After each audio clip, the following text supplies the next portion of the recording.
Hi, it's Dave. Going to talk about why Mr. Blue Sky is so happy sounding today. But I'm not going to go into a huge deep dive over every bit of the harmony or even a deep dive into the melody, because there's just a couple of key things that really contribute to the happy feeling. And they're quite distinct things. Not going to do a sort of master melody faster type dive into the identity chunks and the patterns and the relationships, but we are going to look at a couple of specific things that do stand out. Now, there is a definite emphasis on major thirds that happens right from the very beginning when the chords come in with the kind of foot stamps at the beginning, and you get.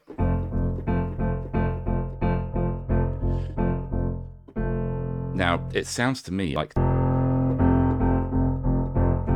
that's an F major chord. It doesn't sound like there's a C in there. It sounds like it's just the F and the A. And so that is already just an emphasis on the root note and the major third.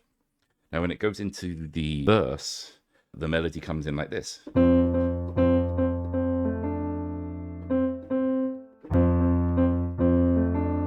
And it goes up to this sixth. And this is over at F major, so that's a D. So the major sixth is a very positive sounding interval against the root note.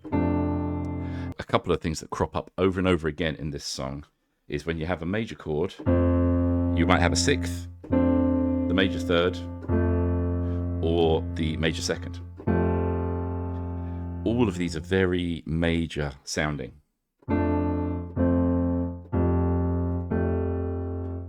We have it on the B flat that's in there as well. There's melodies going to a G, so there's another sixth.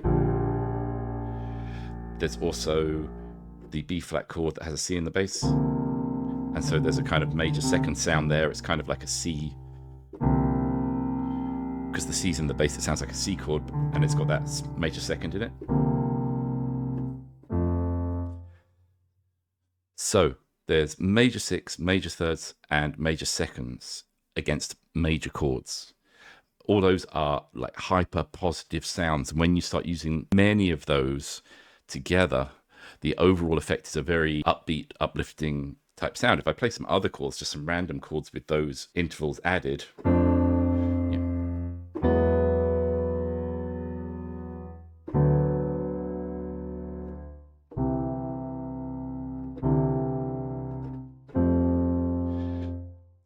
They're just very positive sounding chords. Now, there's another interesting pattern that crops up twice. In the verses, there's two minor chords, E minor and D minor. And both times they go upper fourth to the major. So the E minor goes to A major, which is just like, it's just a really simple major sound. It's just a minor to a major. It's a very clearly lifting up type sound. And the D minor goes to the G major. So there's this constant sort of lifting up of the mood from the sounds in the music. You've got these sixths and seconds. Then it goes to minor, but jumps up to this very uplifting major. Uplifting major. And then after the second one of these uplifting majors, when it goes up to the, it goes from the E minor to the A. It goes up to the B flat. In the verses, there's this constant lifting up. The melody's always going up, whether it's from the fifth to the sixth, or whether it's the chord going up from the A to the B flat, or whether it's from the minor to the major. It's just always going up. Now, interestingly, in the chorus, it descends, so there's a nice balance there. It also starts on a minor.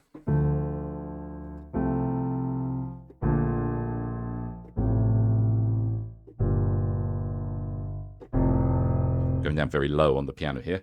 So that's sort of an interesting contrast. It's reversing direction and it's a lot more minor.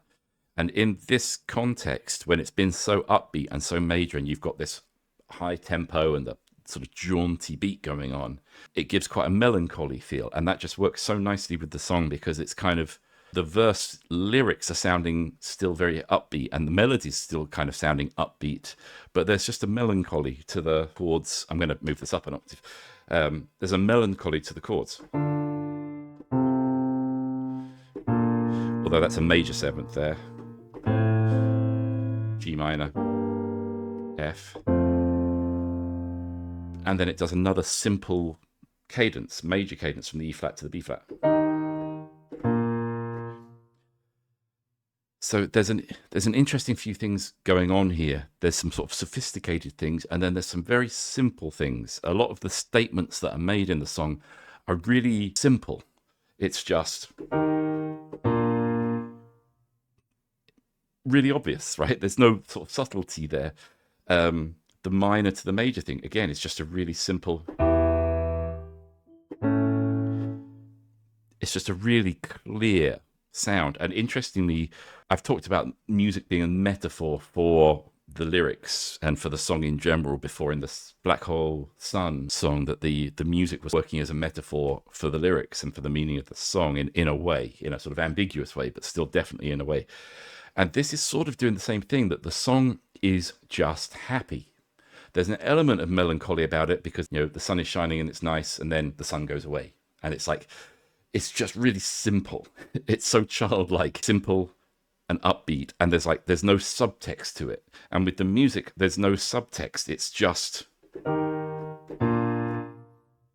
simple and straightforward. So there's an interesting metaphor going on within the music, that in the verses, there's a lot more major. There's the major intervals, the sixths and the seconds and major thirds that are going on in the melody. The chords are mostly major, or when they go to minor, they go straight up to this fourth, to the major, or they move up. And then when we get to the verse, which kind of starts hinting at, you know, after a beautiful sunny day, the sun's always going to go down, and the music goes down.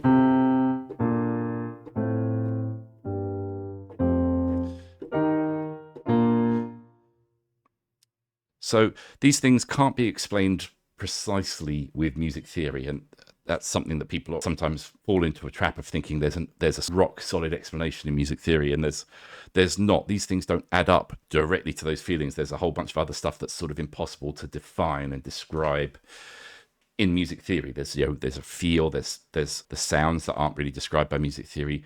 There's just the uplifting rhythm that goes with it that you can't really, you know, if you write it down, it's just a pulse. But when you feel it, it's like got this bounce to it. But I just thought it was very interesting that there was this sort of hyper major thing going on in the verses, specifically very major intervals repeated, and a move from minor to major over and over again for the sunny day. And then in the chorus, we get a descending minor progression that sort of represents nighttime coming. But there's still kind of hope at the end of the day that night's beautiful as well, and the sun will come back tomorrow. And it's like, nice. Just get this with a lot of Jeff Lynne songs, and I don't mean this in a bad way at all, but there's often no subtext. They're just about what they're about, and you don't sort of have to delve into the lyrics or into the song to find a hidden meaning. It's just about what it's about, and sometimes that is very refreshing and very instantly gratifying. Deep songs that have meanings within meanings and allegories and metaphors are also awesome and can be really interesting and really enjoyable and very satisfying. But Jeff Lynne sort of seemed to master very one-dimensional songs in the best possible way. They are just about what they are about. It's a happy song. It's just happy. There are shades to this, and there's subtlety in there, and there's sophistication in there. But I do find it really fascinating how he manages to make these songs. And you see, look at the reaction videos for Mr. Blue Sky on YouTube. There's loads of reaction videos where people are just, a smile comes on. They're just like, this is such a cute song. It's so sweet. And it's childlike, and it's sort of, there's an innocence to it and just a sweetness, and it's just about being happy. Sunny day, happy. Nighttime comes, that's a bit sad, but the sun's going to come back. Yay. And I find that very endearing. Plus, you've just got a master songwriter dealing with all these things, no doubt instinctively. Very much doubt whether he would have thought about doing any of these things, but that's a result of having a genius songwriting mind. That these things that we might look at as music theory and explanations for why it sounds so happy, they are just a byproduct. They are just the result of the mind working. This is the sound I want. These are the chords that I want. This has the right feel. We can then go in after that and look at some explanations for that. So love this song. I didn't go deep into it today, but I hope that that gave you some interesting things to think about. And I'll catch you on the next one. Bye-bye.